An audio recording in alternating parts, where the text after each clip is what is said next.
कळलं का नाही? तू माझ्या होणारी सासूची पोरी नसती ना, तुला कवाच बावीन लोटला असता. येवाचा असेल तर ये, नाही तर जेली. अगो अगो अगो, जेली जाम काही पण लाव भेटलं ना का. अरे भाई, सकाळी सकाळी कोणच्या विसरले? सकाळी मग दुपारी पिसलो तू का? अरे ही बघ ना, व्हॅलेंटाईन डे असता ना तर आले असते धावत धावत ना. आज 15 ऑगस्ट तर येवायला नको. अरे भाई, या तिचाच नाही, सगळ्यांचाच असते. यो प्रेम सगळ्यांना दिसते, पण देशप्रेम कोणाला दिसत नाही. आजचा देशप्रेम फक्त 2 दिवसासाठी व्हॉट्सअपवरती व्हिडिओवाला. 26 जानेवारी ना 15 ऑगस्ट. अरे ते एक दिवस डीपी नाही ठेवला ना तरी चालेल, पण सांचे जे परलेले झेंडा असतात ना ते उचलले तरी पक्का होला. जास्त नुसता दिखावा.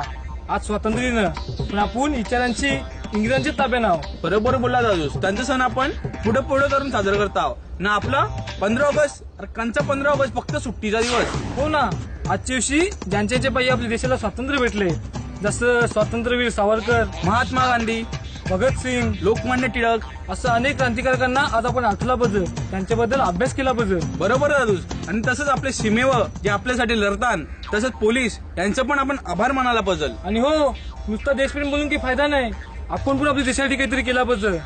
भारत सरकारने जे जे अभियान राबवले त्यांच्या आपण प्रत्यक्ष सहभाग घेतला पाहिजे. बरोबर, जसं की मेक इन इंडिया, बेटी बचाव, स्वच्छ भारत अभियान.